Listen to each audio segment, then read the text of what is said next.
Hello guys, welcome to our channel. இன்னைக்கு வீடியோவில் one பீஸோட ஒரு 25 அன்சால்வ்டு மிஸ்ட்ரீஸ் தான் பார்க்க போகிறோம். அண்ட் ஒன் பீஸில் ஏகப்பட்ட அன்சால்வ்டு மிஸ்ட்ரீஸ் இருக்குது. அண்ட் இதில் 25 மிஸ்ட்ரீஸ் பார்த்துட்டு அடுத்த வீக் இன்னும் 25 மிஸ்ட்ரீஸை பார்க்கலாம். ஸோ இந்த வீடியோ ஃபுல்லாக பார்த்துட்டு இதில் சொன்ன மிஸ்ட்ரீஸ் தவிர இன்னும் என்னென்ன மிஸ்ட்ரீஸ்லாம் இருக்குன்னு மறக்காமல் கமெண்ட் பண்ணுங்கள். அடுத்த வீக் நான் அந்த வீடியோவில் ஆட் பண்ணுறேன். அண்ட் இந்த வீடியோவில் 2 மிஸ்ட்ரீஸ் பற்றி முக்கியமாக பேசியிருப்பேன். அந்த 2 மிஸ்ட்ரியில் ப்ராபப்ளி ஒரு மிஸ்ட்ரி பற்றி மேஜராக எல்லாருக்கும் தெரிஞ்சிருக்கும். பட் செகண்டாக சொல்ல போகிற மிஸ்ட்ரி மாங்காவை ரீட் பண்ணுறவங்களுக்கு மட்டும்தான் தெரிஞ்சிருக்கும். ஏன்னா அது அனிமேல ஆட் பண்ணல. அது என்னன்றது இந்த வீடியோ ஃபுல்லாக பார்த்தா தெரியும். ஸோ நம்ம சேனலுக்கு புதுசாக இருந்தீங்கன்னா மறக்காம நம்ம சேனலை சப்ஸ்கிரைப் பண்ணிக்கோங்க. அப்போ நான் போகிற வீடியோஸில் இந்த மாதிரி நோட்டிஃபிகேஷன் வரும். So let's get into the video.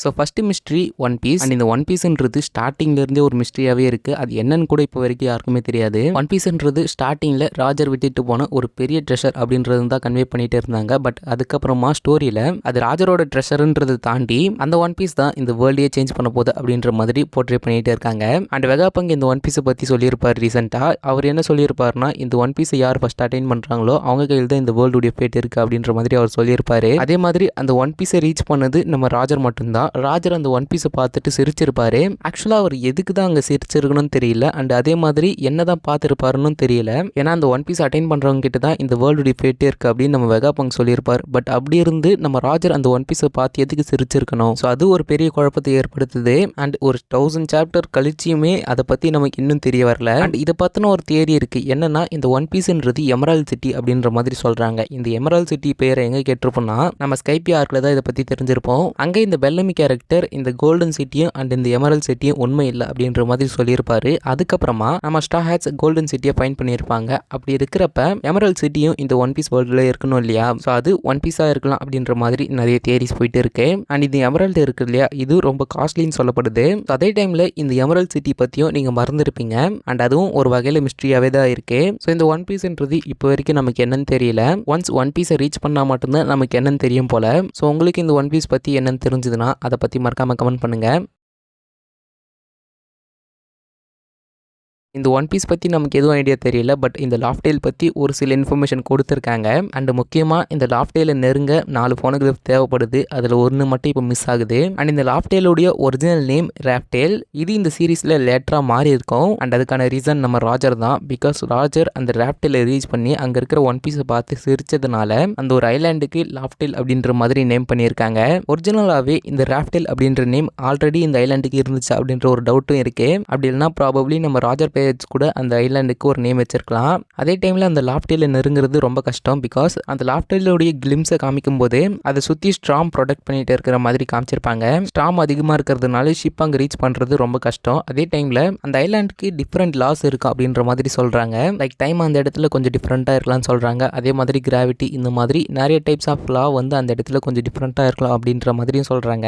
And grand லைன்ல இருக்கிறதுனால இந்த ஒரு ஐலாண்டும் கொஞ்சம் டிஃப்ரெண்ட்டாக இருக்க சான்ஸ் இருக்கு. அண்ட் இந்த ஐலாண்டை ரீச் பண்ணது நம்ம ராஜர் மட்டும்தான். அதுவும் இல்லாமல் இது ஒரு ஃபார்பிடன் ஐலாண்ட். ஸோ இந்த ஐலாண்டுக்கு ரீச் பண்ணணும் அப்படின்னு ராஜருக்கு எப்படி ஐடியா வந்துச்சுன்னு தெரியல. அண்ட் ராஜருக்கு அந்த ஐடியா வந்து அவர் ஒன் பீஸையுமே ரீச் பண்ணியிருக்காரு. அது மூலியமாக நம்ம லூஃபிக்கும் ஒரு மோட்டிவேஷனாக இருந்திருக்கு.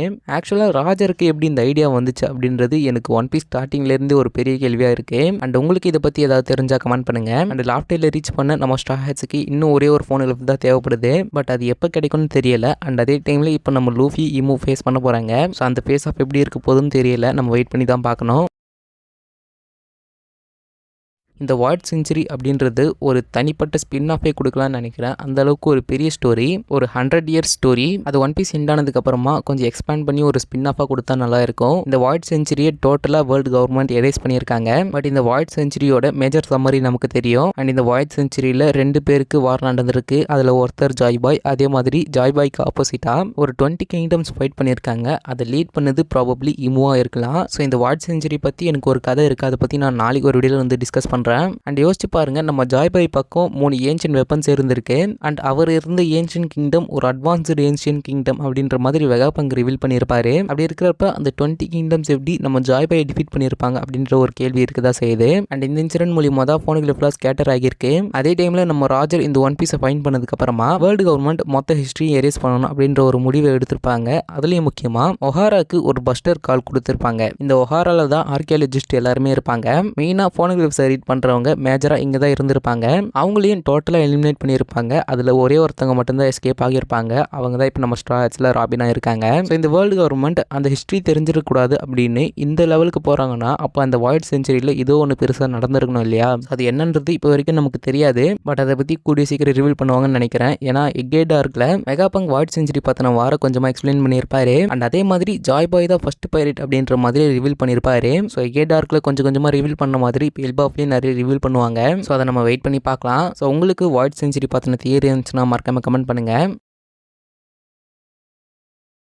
இந்த ஏன்ஷியன் வெப்பன்ஸ் வாய்ட் செஞ்சுரியில் ஒரு பெரிய ரோல் ப்ளே பண்ணியிருக்கு. அதே மாதிரி தான் இப்போ கரண்ட்டாக வரப்போகிற அந்த ஃபைனல் வார்லேயும் ஒரு பெரிய ரோல் ப்ளே பண்ண போகுது. இந்த ஏன்ஷியன் வெப்பன்ஸ் மொத்தம் 3 இருக்குது. ப்ளூட்டான், பொசைடான், யுரேனஸ். இந்த 3 வெப்பன்ஸில் நமக்கு தெரிஞ்ச ஒரு நல்ல ஏன்ஷியன் வெப்பன்னா அது பொசைடான் தான். இந்த பொசைடான் வெப்பன்ன்றது என்னன்னா சீக்கிங்ஸை கண்ட்ரோல் பண்ணுற ஒரு வெப்பன் தான். அதே டைமில் இது ஒரு வெப்பன்னு சொல்ல முடியாது. இது நம்ம ஒரு ஃபிஷ்மேன் தான் கண்ட்ரோல் பண்ணிட்டு இருக்காங்க. அவங்க தான் நம்ம சிரஹோஷி நம்ம லூஃபி பக்கம் தான் இருக்காங்க. அதனால அந்த அளவுக்கு ஒரு பெரிய பிரச்சனை கிடையாது. அண்ட் இதுக்கடுத்தா ப்ளூட்டான் வெப்பன். இந்த ப்ளூட்டான் வெப்பன்ன்றது எங்கே இருக்குது அப்படின்னு ரிவீல் பண்ணியிருக்காங்க. பட் அது எப்படி இருக்கும் அப்படின்றது இன்னும் ரிவீல் பண்ணல. ஸோ ப்ளூட்டான் அப்படின்றது ஒரு ஷிப். அது மட்டும் இல்லாமல் இப்போ அது வானுக்கு அடியில் இருக்கு.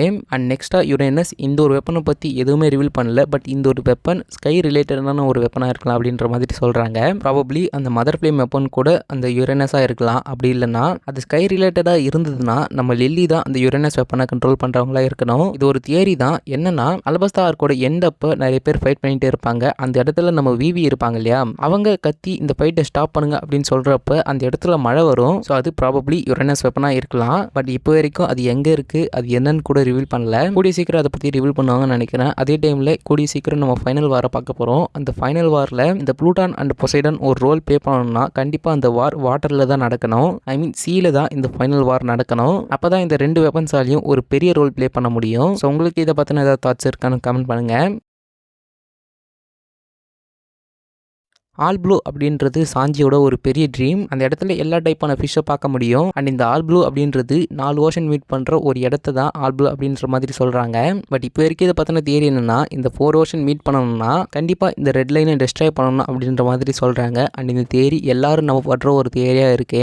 பிகாஸ் இந்த ரெட் லைனை டெஸ்ட்ராய் பண்ணால் கண்டிப்பாக இவங்களுக்கு ஒரு மேஜர் சேஞ்ச் ஏற்படும் இந்த ஒன் பீஸ் வேர்ல்டில். அண்ட் 4 ஓஷன்ஸ் ஒரே இடத்துல மீட் பண்ணோம். அது மட்டும் இல்லாமல் ரெட் லைனை தாண்டணும் அப்படின்ற ஒரு கஷ்டம் இருக்காது. அண்ட் முக்கியமாக ரெட் லைனுக்கு மேலே தான் மேரிஜோவாகவும் இருக்கு. இந்த ரெட் லைனை டெஸ்ட்ராய் பண்ணால் டோட்டலாக அவங்களுடைய ஸ்டோரி மொத்தமே முடிஞ்சிடும் அப்படின்றதுனால இந்த ஒரு தியரி எல்லாராலையும் நம்பப்படுது. அண்ட் சாஞ்சிக்கு மெயினாக இந்த ஆல் ப்ளூவில் ஒரு கிச்சன் வச்சு அங்கே இருக்கிற ஃபிஷ் மூலியமாக எல்லாருக்கும் சமைச்சு கொடுக்கணும் அப்படின்றது தான் அவருடைய மெயின் ட்ரீம். ஸோ அது கண்டிப்பாக நடக்கணும்னா கண்டிப்பாக அந்த ரெட் லைன் டெஸ்ட்ராய் ஆகி தான் ஆகணும். இதை பற்றி உங்களோட தாட்டை மறக்காம கமெண்ட் பண்ணுங்கள். ஸோ ஜாய்வை அப்படின்ற ஒரு கேரக்டர் எப்போல்லாம் அப்பியர் ஆகிறாரோ, அதாவது அவருடைய நேம் அப்பியர் ஆகிறப்பெல்லாம் நம்மளால் ஒரு இன்ட்ரெஸ்டிங்கான ஸ்டோரி எதிர்பார்க்க முடியும். பிகாஸ் இந்த கேரக்டர் வாய்ட் செஞ்சுரி சேர்ந்தவர்.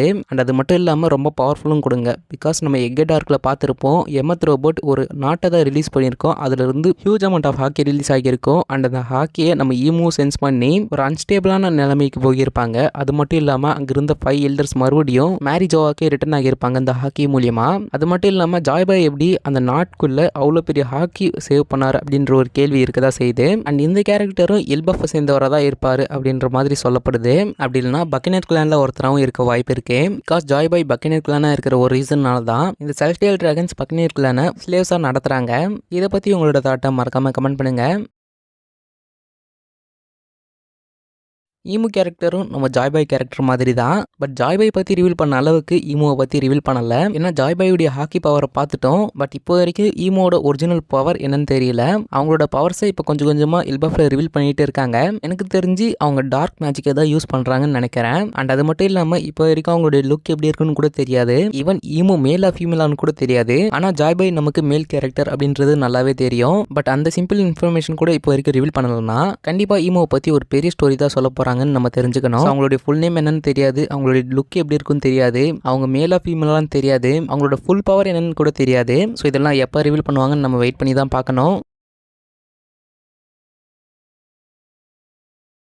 ஸோ ஈமோவும் டெவில் ஃப்ரூட்டும் ஒன்று தான், எங்கேருந்து ஆரிஜினேட் ஆச்சுன்னே தெரியாது. இப்போ வரைக்கும் அதை பற்றி நமக்கு தெரிஞ்சது என்னன்னா, அதே பீப்புள் ட்ரீம்ஸ் மூலியமாக உருவாகுது அப்படின்னு நம்ம வெகாபங்க் ஒரு தியரியாக சொல்லியிருப்பாரு. ஸோ அவரே அது ஒரு தியரின்னு தான் சொல்லியிருக்காரு. உண்மையிலேயே அது எங்கேருந்து ஆரிஜினேட் ஆகுது அப்படின்னு நமக்கு தெரியாது. அண்ட் அது மட்டும் இல்லாமல் இந்த ஒரு டெவில் ஃப்ரூட்டை சாப்பிட்டா ஸ்விம் பண்ண முடியாது. அண்ட் ஒரிஜினலாக எதுக்கு இந்த டெவில் ஃப்ரூட்ஸ்லாம் ஆரிஜினேட் ஆகுது அப்படின்னு நமக்கு தெரியாது. அண்ட் அதுவும் இல்லாமல் இந்த டெவில் ஃப்ரூட்ஸ் எல்லாமே ஹியூமன்ஸே சேஞ்ச் பண்ண முடியும். அதாவது சுகரோட டெவில் ஃப்ரூட் மூலியமாக அவங்களுடைய ஹாபியை சேஞ்ச் பண்ண முடியும். அது மட்டும் இல்லாமல் நம்ம புட்டிங்கோட டெவில் ஃப்ரூட் யூஸ் பண்ணி ஹியூமன்ஸோட மெமரியை மாற்ற முடியும். இதெல்லாம் ரொம்ப காம்ப்ளிகேட்டடான ஒரு விஷயம். ஸோ ஹியூமன்ஸை சேஞ்ச் பண்ணுற அளவுக்கு இந்த டெவில் ஃப்ரூட்ஸ்லாம் இருக்குன்னா அதில் எதுக்கு ஆரிஜினேட் ஆகணும் அப்படின்ற ஒரு கேள்வி இருக்குதா செய்யுது. ஸோ இதை பற்றி உங்களுக்கு ஏதாவது தெரிஞ்சால் மறக்காமல் கமெண்ட் பண்ணுங்கள். இதுக்கடுத்தா மங்கி டி டிராகன். ஸோ இந்த கேரக்டருடைய நேம் பற்றி மட்டும்தான் நமக்கு தெரியும். இவரோட பாஸ்ட் என்ன, பவர் என்ன, இவரோட ஒரிஜினல் இன்டென்ஷன் என்ன, எதுக்காக ஒரு ரெவல்யூஷனரி ஆர்மி நடத்துறாரு, இதுக்கான கேள்விக்கெல்லாம் இன்னும் ஆன்சரே கிடைக்கல.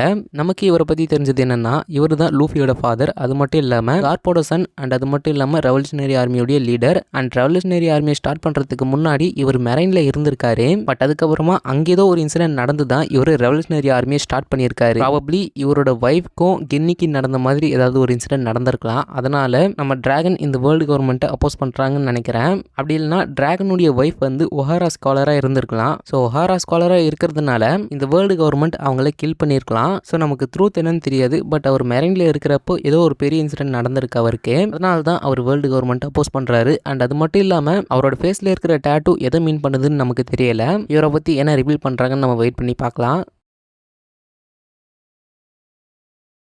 பிளாக்பியர்டும் இப்போ வரைக்கும் ஒரு மிஸ்டீரியஸான ஒரு கேரக்டராக தான் இருந்துகிட்டே இருக்காரு. பிகாஸ் அவரோட இன்டென்ஷனும் அவரோட பாஸ்ட்டும் நமக்கு என்னன்னு தெரியாது. ஏன்னா அவர் ஒயிட் பியர்ட் பைரட்ஸ்லேயே ஒழுங்காக இருந்தால் அவருடைய லைஃப் ஃபுல்லாக அங்கேயே இருந்திருக்கும். பட் அவர் தனியாக வந்ததுனால ஒயிட் பியர்ட் பைரட்ஸை மொத்தமாக கொலாப்ஸ் ஆகிட்டாங்க. அவரோட இன்டென்ஷன் என்னன்னு தெரியல, எதுக்கு அவங்கள பிட்ரே பண்ணாருன்னு தெரியல. அட் த சேம் டைம் அவர்கிட்ட இருக்கிற ஒரு பெரிய மிஸ்ட்ரி என்னன்னா, எப்படி அவர் 2 டெவில் ஃப்ரூட்டை கன்சியூம் பண்ணாரு அப்படின்ற ஒரு டவுட் எல்லாருக்குமே இருக்கும். பட் அதுக்கான ஆன்சரும் நமக்கு இப்போ வரைக்கும் கிடைக்கல. அண்ட் பிளாக்பியர்டுடைய பாடி வந்து கொஞ்சம் டிஃப்ரெண்ட் ஆனது அப்படின்ற மாதிரி சொல்லியிருப்பாங்க. அந்த ஒரு ரீசனால் தான் அவரால் 2 டெவில் ஃப்ரூட் அட்டைன் பண்ண முடிஞ்சான்னு தெரியல. And at the same time அவர் தூங்கினதே இல்லைன்னு கூட சொல்லியிருப்பாங்க. ஸோ இது பிளாக்பியர்டை பற்றி இன்னும் கொஞ்சம் டீப்பாக திங்க் பண்ண வைக்குது. அந்த பிளாக்பியர்ட் கிட்ட இருந்து ஒன்று மட்டும் நான் டீப்பாக கவனிச்சிருக்கேன். என்னன்னா அவருடைய எமோஷன்ஸ் மாறுறது. ஏன்னா ஒரு டைமில் அவர் பயப்படுற மாதிரி காமிப்பாங்க, அதுக்கப்புறமா ரொம்ப வில்லனிசம் காட்டுற ஒரு கேரக்டராக காமிப்பாங்க, அண்ட் அதுக்கப்புறமா கொஞ்சம் இன்டெலிஜென்ட்டாகவும் காமிப்பாங்க. அது இது வரைக்கும் நம்ம எந்த கேரக்டர்கிட்டையும் பார்த்தது கிடையாது. ஸோ அது பிளாக்பியர்ட் கிட்ட கொஞ்சம் டிஃப்ரெண்ட்டாக இருந்துச்சு. இதை பற்றி உங்களோட தாட்டை மறக்காம கமெண்ட் பண்ணுங்கள். ஷாங்ஸியா ரொம்ப மிஸ்ட்ரியான கேரக்டர் அப்படின்னு கேட்டிங்கன்னா, இவர்கிட்ட இருந்து ஒரு டிஃப்ரெண்ட் எமோஷனை ஒரு டைமில் நம்ம பார்த்தோம். இந்த வானா ஆர்க் எண்டுக்கு அப்புறமா நம்ம ஒன் பீஸ் அட்டைன் பண்ண போகலாம் அப்படின்ற மாதிரி சொல்லியிருப்பாரு. அதுக்கப்புறமா ஒரு டிஃப்ரெண்ட் ரியாக்ஷன் அவர்கிட்ட இருந்து பார்த்துருக்க முடியும். ஆனால் இந்த டிஃப்ரெண்ட் ரியாக்ஷனை இது வரைக்கும் நம்ம அந்த ஸ்டோரி ஃபுல்லாகவே பார்த்தது கிடையாது ஷாங்ஸ் கிட்ட இருந்து.